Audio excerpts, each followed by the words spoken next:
કમોસમી વરસાદને લઈને અંબાલાલ પટેલની આગાહી આજથી હવામાનમાં સુધારો આવશે। ખેડૂતોને રાહત મળશે તો દક્ષિણ ગુજરાતના કેટલાક ભાગોમાં માવઠાની શક્યતા વ્યક્ત કરી છે। 22 માર્ચ અને 25 થી 28 માર્ચ સુધી પશ્ચિમ વિક્ષેપો આવશે। એપ્રિલની શરૂઆતમાં વાદળછાયું વાતાવરણ રહેશે।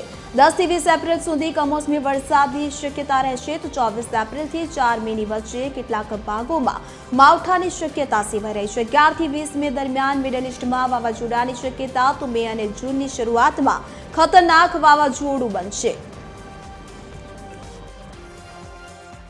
આજથી જ ધીરે ધીરે કમોસમી વરસાદ કે મોન્સૂનની એક્ટિવિટીની વરસાદ જે હોય તે એમાંથી રાહત થતી જોવા મળશે અને આજે કંઈક બંગાળના ભેજના કારણે દક્ષિણ ગુજરાતના કેટલાક ભાગમાં વરસાદની શક્યતા રહે છે।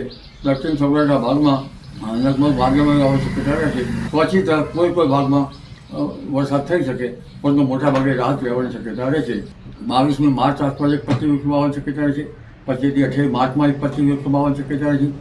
જેની અસર ગુજરાતમાં વાદળવાળું આવવાની શક્યતા રહે છે।